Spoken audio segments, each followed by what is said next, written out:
Business Value podcast. This podcast is brought to you by Mastery Partners, where our mission is to equip business owners to maximize business value so they can transition their business on their terms. Our mission was born from the lessons we've learned from over 100 business transactions, which fuels our desire to share our experiences and wisdom so you can succeed. Now here's your host, CEO of Mastery Partners, Tom Bronson. Hi, this is Tom Bronson, and welcome to Maximize Business Value, a podcast for business owners who are passionate about building long-term sustainable value in your business. This episode is part of our series on the value of assessment tools for your organization. You probably have heard about various assessments, and chances are pretty good that you've had some exposure to one or more assessments during your career. This series explores the best ways to use these assessments to improve your business. Today, we're going to explore Culture Index. I'd like to welcome our guest, Stanton Williams, an executive advisor at Culture Index. Now, Culture Index provides data and reliable insights to predict your employees' performance in their roles. Businesses can use this knowledge to become a highly accountable organization focused on making the business owner's vision a reality. In short, Culture Index helps businesses grow, scale, and exit. I've heard Stanton say that a number of times. Now, I've known Stanton for several years, first through the servant leadership organization, Business Navigators, long before he joined Culture Index. But buckle up.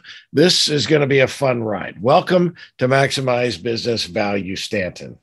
Thank you very much, Tom. It's great to be here. I appreciate the opportunity. I am very excited to learn about one of my favorite assessments, and that's Culture Index. But before we get there, tell us a little bit about your background and how did you get into this line of work? Yeah, it's a good question. My path to leadership was through sales.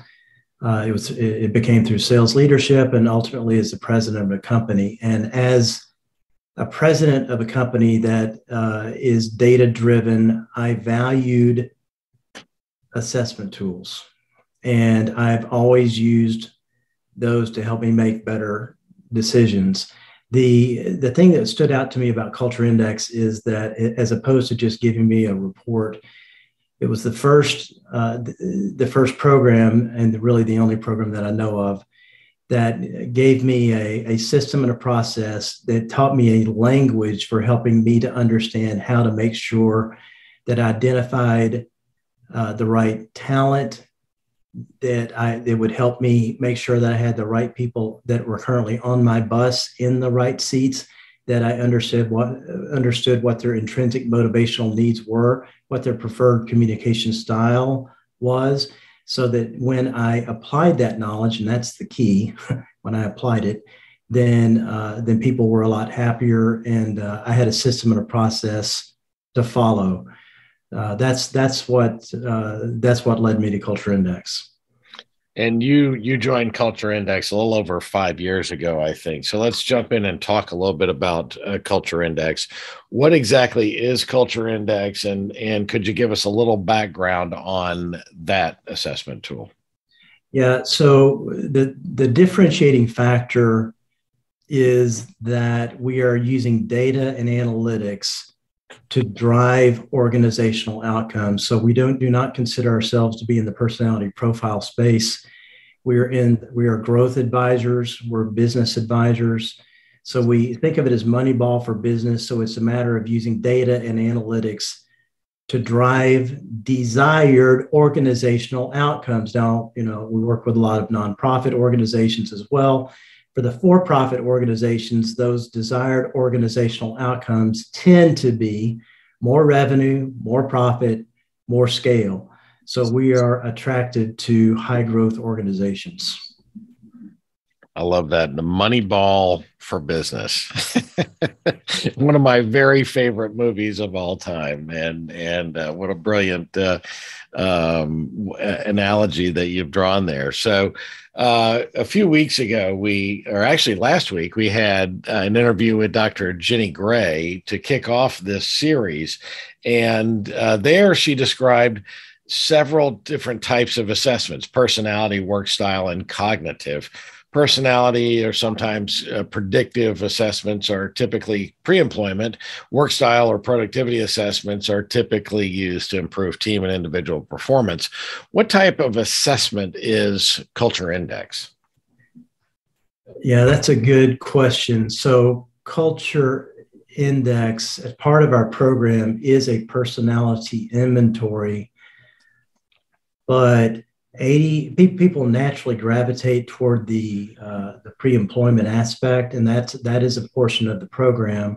I'd say 15%, 85% of our program is about understanding what the desired organizational outcomes are, and then making sure that we advise organizations as to how to develop their organizational hierarchy. How to make sure that we have a leadership team that is most likely, from a predictive standpoint, able to help us achieve those desired organizational outcomes. So it's about organizational design. It's about retaining the talent that we want to retain by understanding how people are motivated, demotivated, so that we can make sure that we're motivating them, that we get them properly aligned in a role based on what their gifts are. And then the rest of it is about making sure, before we ever think of interviewing anyone, that they are wired to be who we want them to be. So this is a way to, I think even in the introduction that I used of you up there, I said just a few minutes ago that it will give you a sort of predictive performance. Is that? Yeah, absolutely. Okay. So it's going to predict perhaps the performance in a future role or that kind of thing. Of course, we're going to get into the nuts and bolts of it. How is Culture Index best used by businesses to improve those outcomes?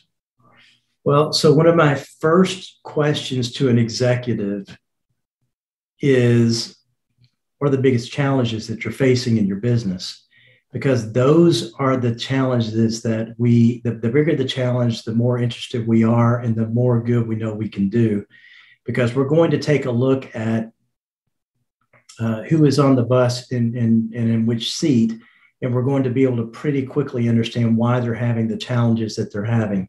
I've got an example off the top of my head that I can use here. So I've got an aerospace manufacturer, and from a very high level, I can look at the mix of their employees, and I can see that 27% of all of their employees are social patterns, meaning that people skills, great with people, they don't have a compulsion to complete, they aren't perfectionists.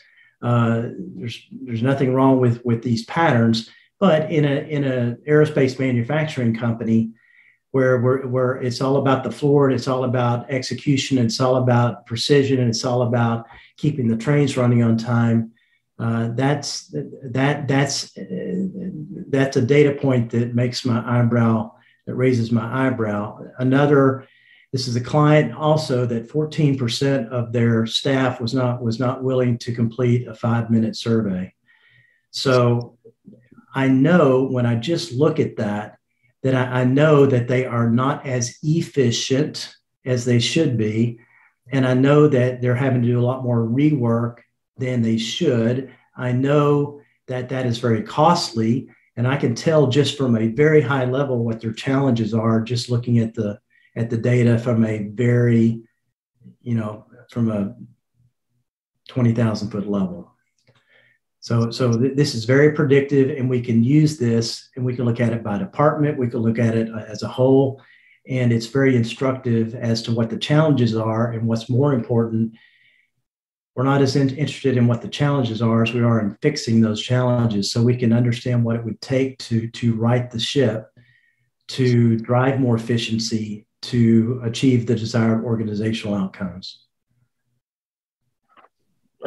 So are there certain situations that it's attempting to solve, or certain things that it's attempting to help a business avoid in conflict or something? Is there something specific in the assessment like that?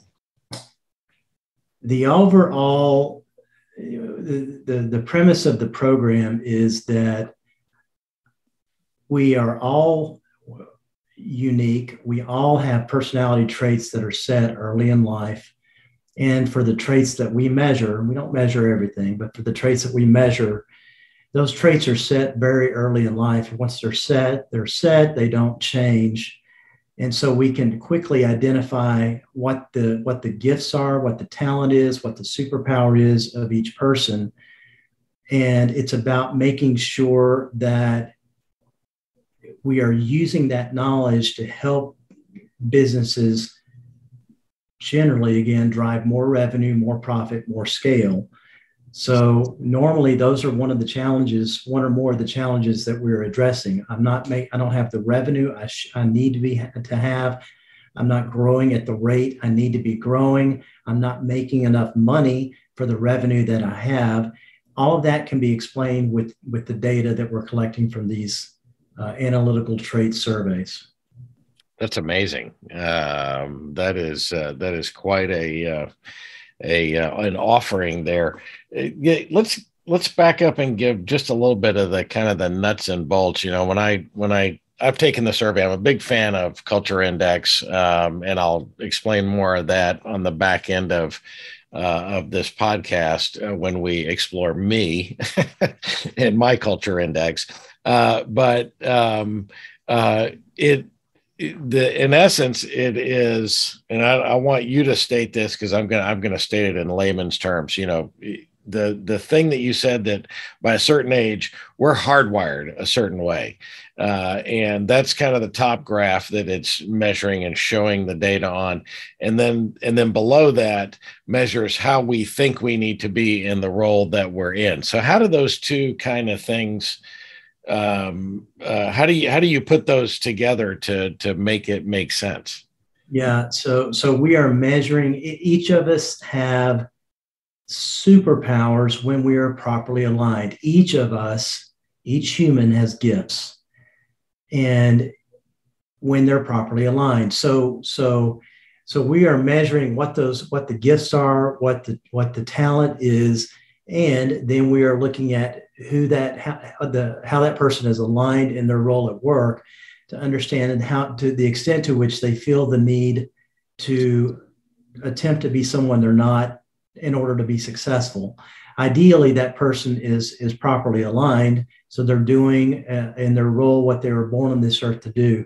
But there are a number of instances where we find people have gifts and talents, but those gifts and talents are not what the role needs. And so to the extent that people are attempting to be someone they're not, it doesn't work well. They're not as happy. They tend to be less motivated.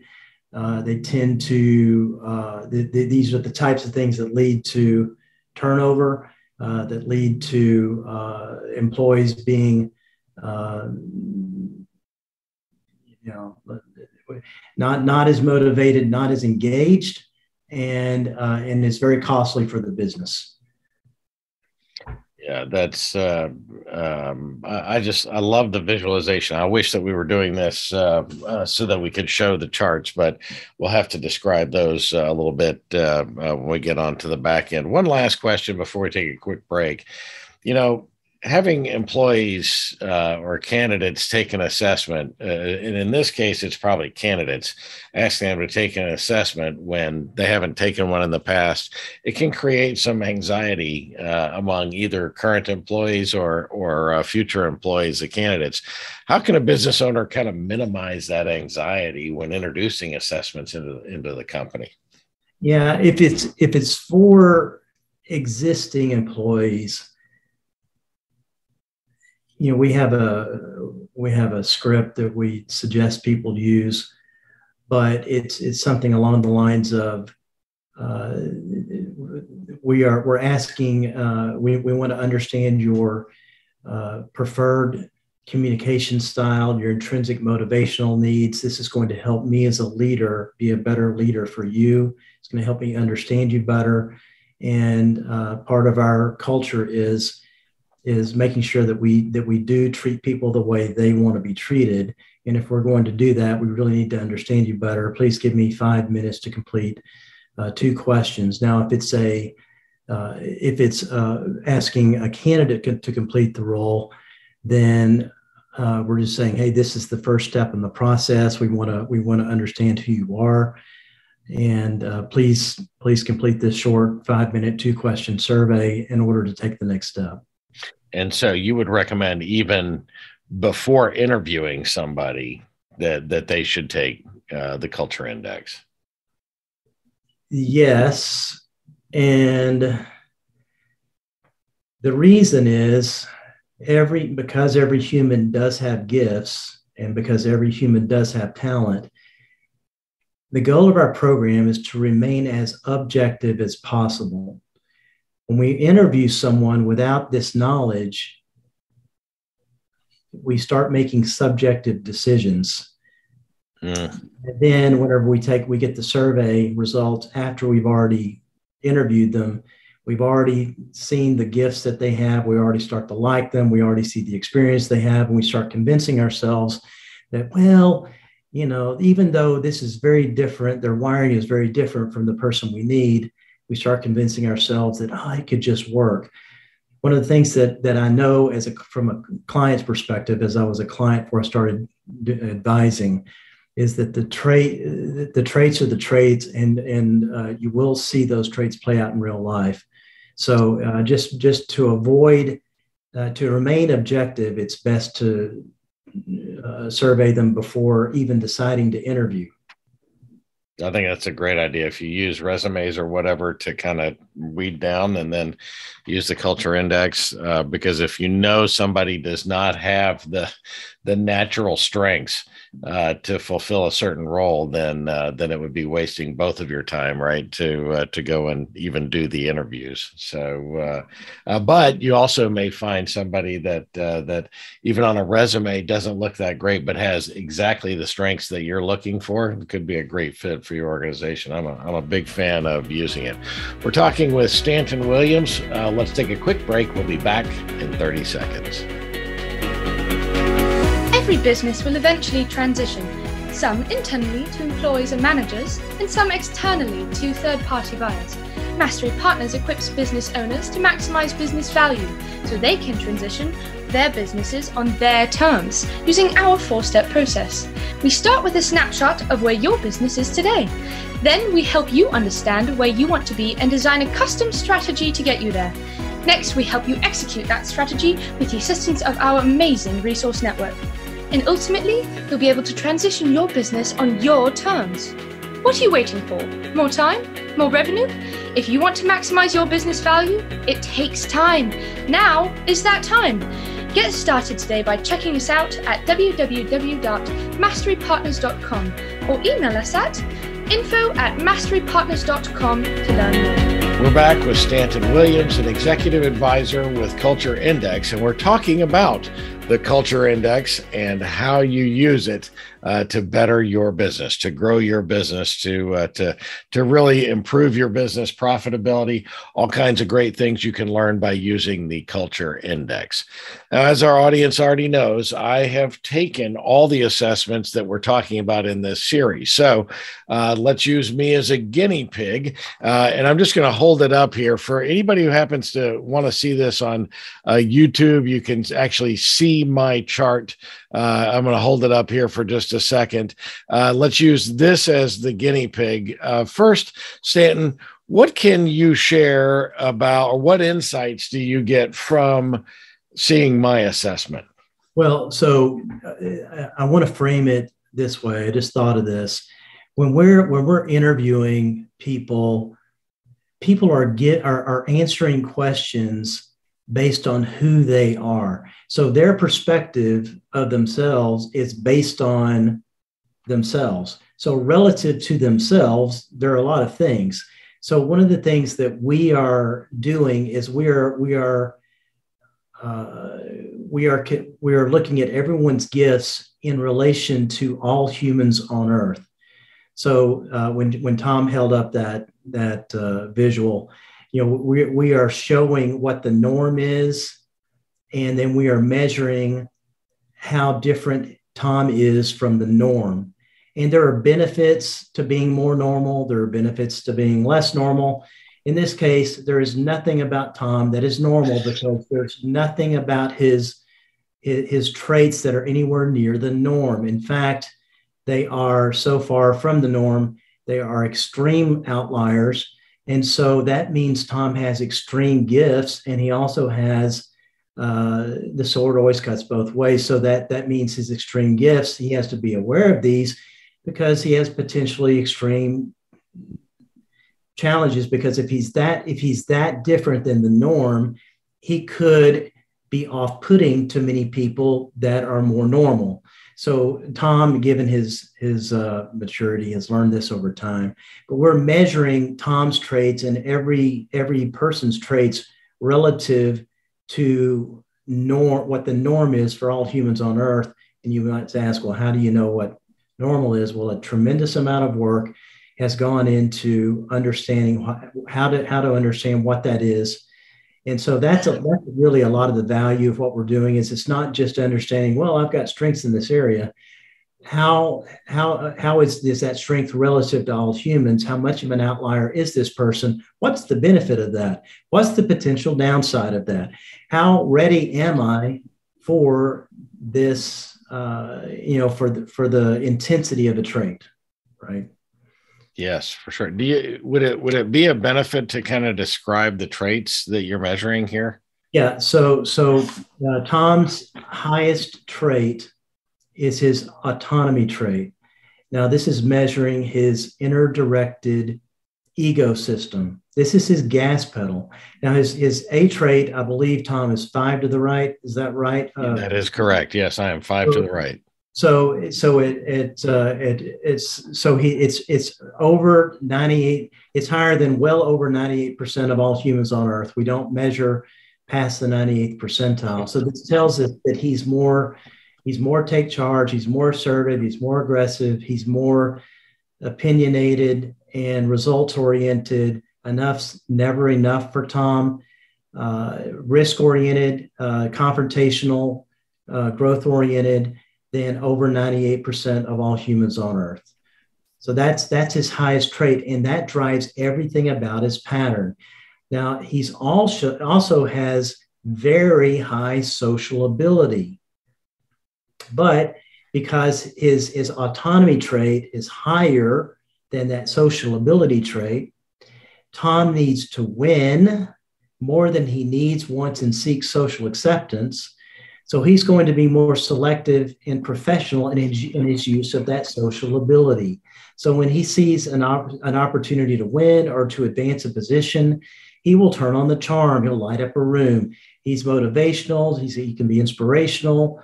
He's intuitive with people. He can glue people together, persuasive, influential. But he's going to do it on a selective or a professional basis. He's not going to do that in a setting where he doesn't see that there's a need to do that. He's not going to do it to feel good about himself. He's going to do it for a purpose. So yes, he has social ability, but the relation of that trait to his autonomy trait is significant. It also means that Tom, based on that relation, is data driven. It means that metrics speak a language to him. It means that he's going to run his business and make decisions based on data, that he's going to look for data points when he makes decisions. For him, experience is just a data point. It doesn't mean he's going to rely on previous experience if there are other data points. We're also measuring his patience, or in his case, extreme lack thereof, relative to the norm. So 98% of all humans on Earth are more patient. He's extremely impatient. He's extremely intense. He's extremely restless. He has an extreme sense of urgency. He has to work at listening because his nature is he's he's a shiny object kind of guy, and he can be easily distracted. But when it comes to, we measure change agents two different ways. The autonomy trait is the innovation. We've got to innovate. We've got to get bigger, stronger, faster. And this impatience trait is now. We've got to innovate, and we got to do it now. So when we are looking for a change agent, we know how to identify that because we're measuring that in one of two different ways. In this case, he's got both. So he's 98% of all humans move at a more too methodically for him. So this has been the case throughout his career. And one of the things that I have to believe has led to his success is that he's just he's the inspiration, and he's the guy pushing his team forward for these reasons. Also measure conformity with rules, policies, and procedures. And in this case, Mr. Tom is a nonconformist. 98% of all humans are more naturally conforming. So he's going to be selective conformist. I mean, there are certain things that really do matter to Tom. And if I were to miss one of those things, or if one of his team members were to miss one of those things, he would let them know about it in a heartbeat. But this is not a guy whose first question is, hey, what are the rules so I can follow the rules? Because Tom would say, action reveals opportunity that analysis never will. So we need to get the analysis, but we got to get started. We can build that plane, but we can do it. We can get it into flight as we're getting it built. I also might say that no one changed the world by playing it safe, because this is a man of action. So that's the gift. Now the other side of that is Tom has learned earlier in his, much earlier in his career, that he needs the right amount of execution and the right amount of precision and the right amount of perfection around him to help with these things, because he is so big picture, so macro, so conceptual, that's his gift, setting the vision, driving for the results, but getting the people that are great at making sure that we're executing on the vision is always going to be important for people like Tom. Wow. That is extremely accurate. All of those things. It's funny. I don't think I've mentioned this to you because you just got back from vacation. I had happy hour last week with Jason Williford, also with Culture Index. And I was laying out for him a sort of a business strategy that I had. And he said, wait a minute, what's your CI? And I said, I'm a trailblazer. He goes, okay, got it.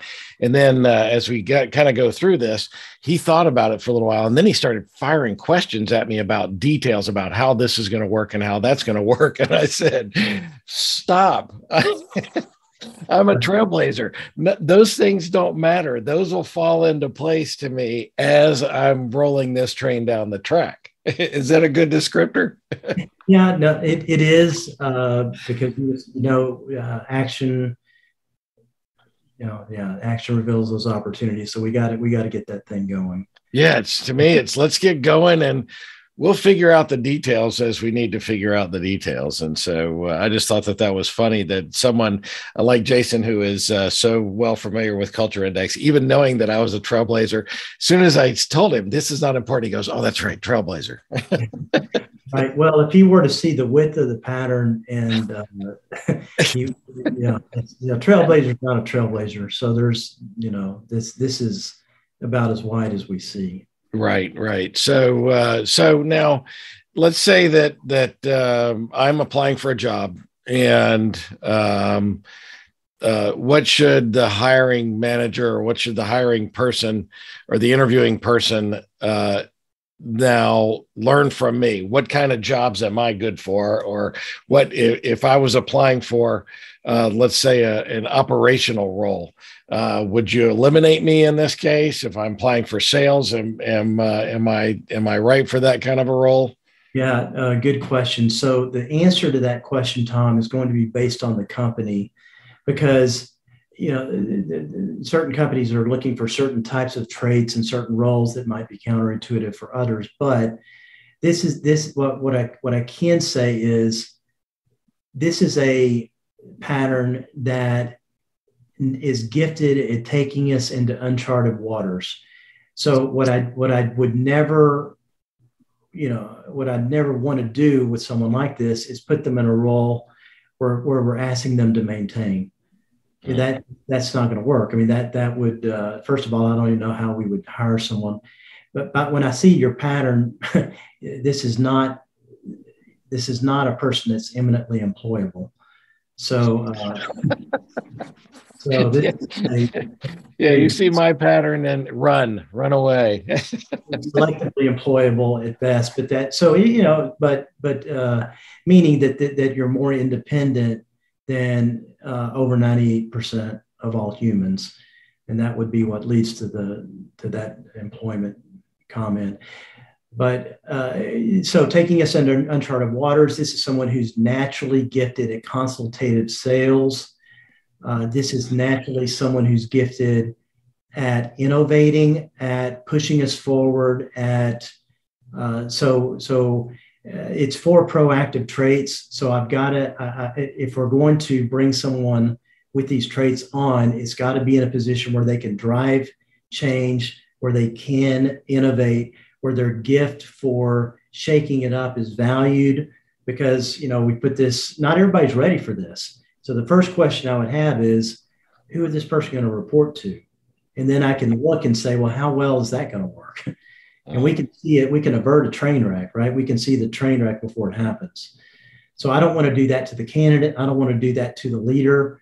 But so sometimes the person we need is not the person that we want. And we've got to look at it from an organizational design standpoint. If we need a pattern like this, how are we going to set that person up for success? How willing are we to give Tom the freedom and the independence and the autonomy that he needs to do what he needs to do? And if we're not ready for it, then we shouldn't bring it on. Well, and I think that's the important thing here, right? And it's knowledge is so important. If you understand, where my strengths and weaknesses are, you can set up, even though I'm what did you call it? Chronically unemployable. I think my wife calls it, like Dave Kopp's wife, genetically unemployable. But if you understand where my strengths are, then you can set up and design the job function, right, to set me up for the best success for the outcome of the company, right? Right. I love that. Right. And so there are, a trailblazer is not a trailblazer. So there are more narrow pattern trailblazers. And so it may be that for the position that we need a more narrow pattern. It may be that we need this wide pattern. And if we are, just want to make sure that the company is ready for this. I'm also, Tom, going to, if let's just say you're a candidate, then, we're going to look past some things that we don't pick up on. I'm going to look for an unnatural humility. I'm going to look for intellectual curiosity. I want to make sure that we're going to bring on someone who is properly aligned with that this person's goals and the organization's goals are in alignment, and that with all the gifts that a pattern like this has, I want to make sure I'm mitigating the potential downside of bringing that person on. So I'm going to ask some questions, just like Jason Wilderford did of me when I started, to make sure that he's not bringing on someone who's going to be disruptive in a bad way. Right. This person, your pattern is disruptive, but that can be good. And we just want to make sure we're not bringing on someone who's disruptive in a negative way. It's interesting that the data here sort of shows what I already knew about myself. Years ago, I sold a company and went to work for that company, a publicly traded company. And I built up a company through the years, sold it to this publicly traded company. And I thought, man, I have arrived. I now work for a big publicly traded company. I'm an officer, flying around in a private jet and doing all this stuff. man, it was the worst 4 years of my life, having to report to somebody else. So I left there, started something new. I sold that a few years ago. I remember sitting in the conference room talking with the buyer, and they were, we had spent the day talking through my management team and strengths and weaknesses and positions going forward. And at the end of the day, I said, okay, that's everybody. Let's wrap up and go have dinner. And they said, whoa, what about you? And I said, well, I discovered two things about myself 20 years ago when I sold a company. And that was, number one, I'm a pretty decent CEO. I really am good at calling the shots and driving the train. Number two, I'm a terrible employee. And so I'm not coming on this deal. And so I'll stay as long as you need, but I'm not coming on because I know that that's me, right? I've got to be the driver, and listening to other people call the shots is very difficult for me. What's interesting, Tom, the higher, the larger the employee count, larger the company, the fewer patterns like yours we tend to see, and that's the reason. They just don't. There's not a political bone in your body. And if you see it being the case, you're going to say it, and that's going to, those larger organizations are more political, and you don't, your patterns it's more entrepreneurial in nature. So you need to be in a more entrepreneurial environment. I used to hate that. Yes, we had back in those days, we had 13,000 employees, and the people who were getting ahead were the ones who were very political. And I just had no political agenda whatsoever. I just don't think like that. Right. I'm trying to solve problems and build a business, and whatever happens. And that's interesting that it would show that. So are there specific types of businesses that CI is really made for, or is it kind of any business? Good question. We are drawn to, we're industry agnostic, but we're really certain types of personalities are drawn to us, and they tend to be the high growth, no nonsense, I don't have time for mistakes, data driven, results oriented, gas pedals, got to get bigger, stronger, faster. I have to scale. There are no excuses. Those are the types of organizations that are the leaders that are attracted to us. And it's nonprofit, it's for profit. So it's going to be more on the personality of the leader and the leadership team.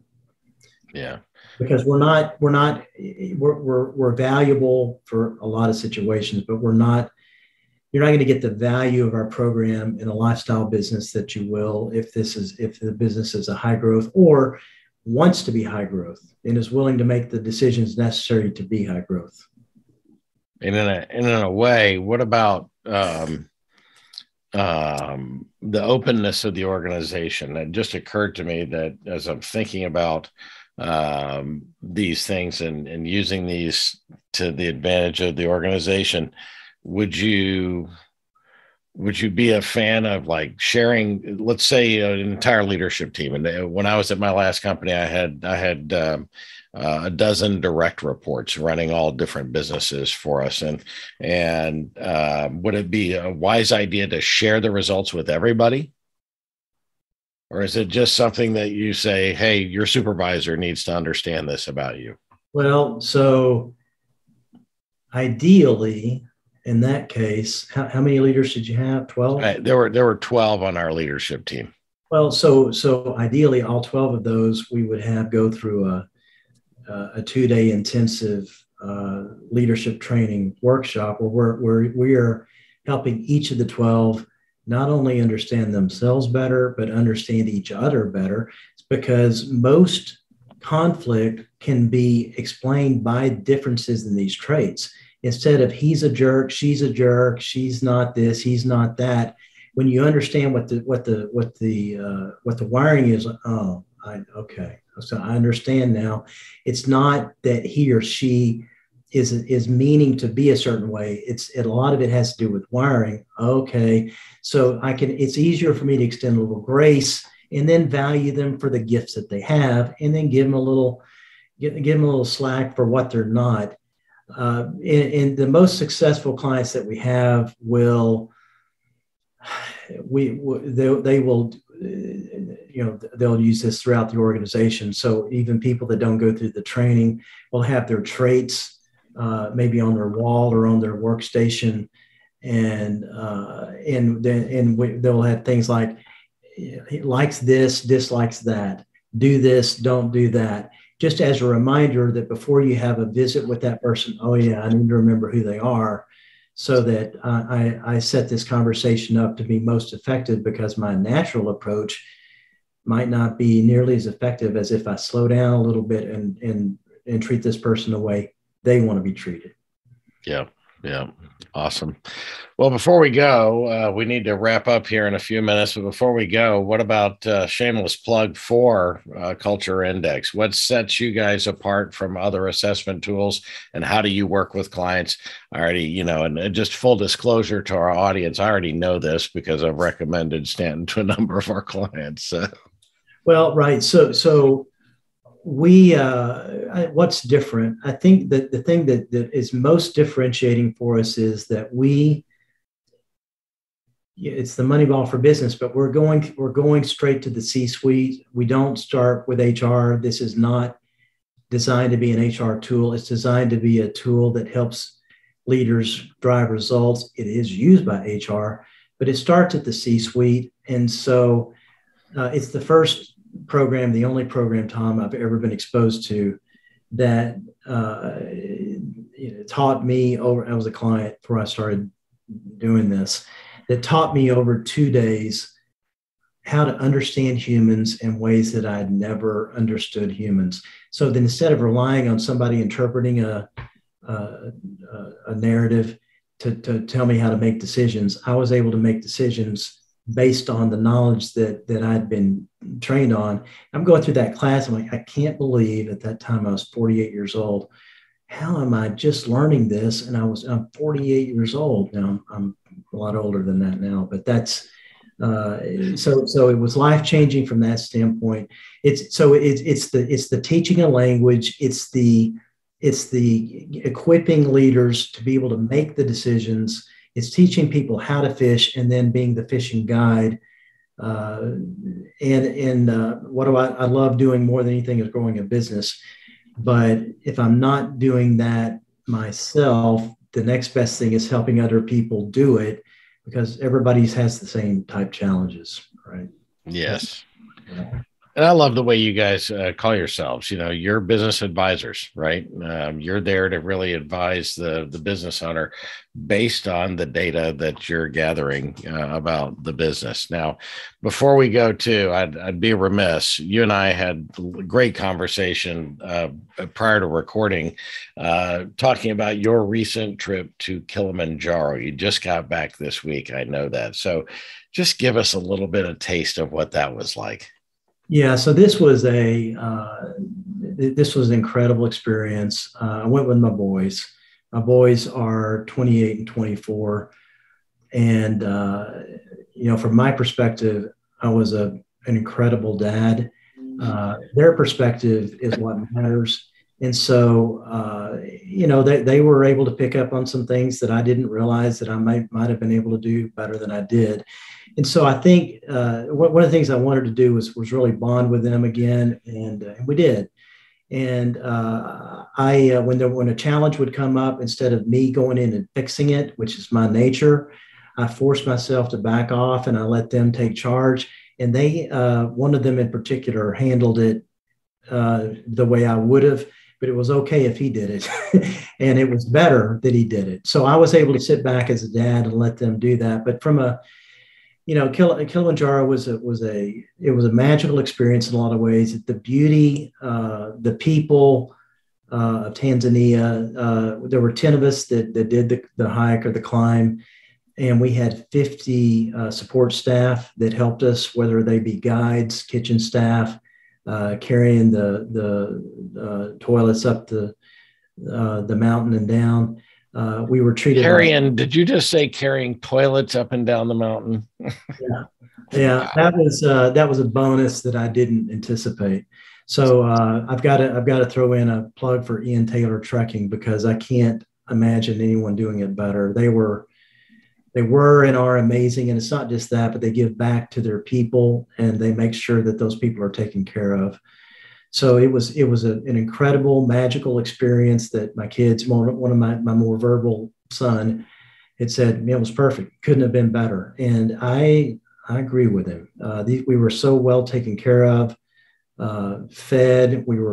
I thought I was going to gain weight because we had 3-course meals 3 times a day from this kitchen staff, and they would just move and the whole group would move the city, and they're the last ones to leave, the first ones to show up, and we'd show up to the camp, and the tents would be set up, and food would already be cooking, and it was magical. And then we went on a safari. That was that's seeing these animals in their natural habitat is pretty amazing too. Oh, I bet. I just can't imagine. I was sharing that with my wife before we got on to record here, and she said, well, that's one of those experiences that I'm just going to have to live vicariously. Not for everybody. I'll bet it's not. Did you have to get in shape before you went? Yes, sir. That was one thing that I was very concerned about, because as it turned out, Tom, I was the senior in the group, and there were a lot of people that were. Well, so there was me at 56 and someone else at 53. And then the next oldest was 32. Wow. So I started in January. So we left in June 22nd, but I started in January, really working to get ready for this, because I did not want to have issues on that mountain. Wow. So the whole trip from beginning to end, what is this like? Were you leaving from here even? Were you gone 2 weeks, 3 weeks? Yeah, I left on the 22nd, got back on July 8th. So it was, and some of those were travel days, but it was, I don't know that it could have been better. And we loved the people, really miss those guys. That's awesome. That's awesome. That's the way you want a trip like that, especially, the bonding time with sons. That's, you will, that'll be a memory that will last for the rest of their lives. And so that's so important. All right. Before we go, we have to ask my last business question here. This is all about maximizing business value. And thanks for that little diversion. What's the one most important thing you recommend business owners do to build value in their business? To build value. So for it starts at the leadership team. So if we can get that leadership team right, first of all, where are we today? Where do we want to be? Do we have the leadership team to get us there? If we get the leadership team there, the leadership team will do the rest of the work, right? So, and there's not one formula. It's a matter of what are the goals and what are we really going to need to get there? But we can pretty quickly back into who the right people are in those seats. We get that right. As you know, the right leaders are going to take care of everything else. Yep. I love that. Yep. I think you're right. And of course, you've done so well, but I can't let you off without asking a bonus question. And that is, what personality trait, revealed in Culture Index or not, has gotten you into the most trouble through the years? Well, I have an extremely high, I have a 98th percentile high autonomy trait, which has served me well, but it's gotten me into a lot of trouble because that means that it's higher than 98% of all humans, which means I can unintentionally annoy 98% of all humans. So that's been, when I was younger, Tom, because there's nothing naturally humble about me. I I didn't see the need to modify or to be aware of it. And so there was some unnecessary suffering along the way. So even when I am aware of it, I still can mess up. And I'm best when I can have people around me that can let me know when I do that so that I can fix it, because I don't want to do that. But Right. there have been times since you asked, there have been times I thought, in some ways I might dial that back down a little because it can get me into some trouble. Yeah, no doubt. No doubt. I of course, a similar issue. So how can our viewers and listeners get in touch with you? S. Williams at cultureindex.com or at 817-480-7557. Yeah. Awesome. And if they reach out to you, I believe that you will even do a culture index for them just to get a taste for what it feels like, right? Right. Well, our brochure is what we call the demo or the diagnostic. So we'll let you do 100 of these. Awesome. We're not going to limit it. So yeah, if you're interested and want the insight, that's our brochure. Awesome. Well, thank you, Stanton, for sharing your insights, and thank you for being our guest today. Thank you, Tom. You can find Stanton Williams on LinkedIn, of course, at swilliams at cultureindex.com. Or, of course, you can always reach out to me, and I will be happy to make a warm introduction to my good friend. Next week, we continue this series, and we'll find out more interesting stuff about my assessments. You don't want to miss that. This is the Maximize Business Value podcast, where we give practical advice to business owners on how to build long-term sustainable value in your business. Be sure to tune in each week and follow us wherever you found this podcast. And give us a comment or a suggestion for anything that you'd like to learn about in the future. We would love to podcast about it.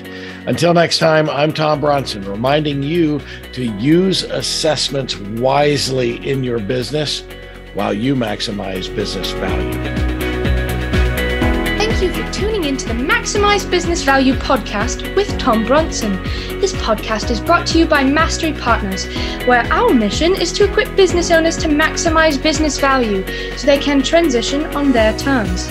Learn more on how to build long-term sustainable business value and get free value-building tools by visiting our website, www.masterypartners.com. That's master with a Y, masterypartners.com. Check it out.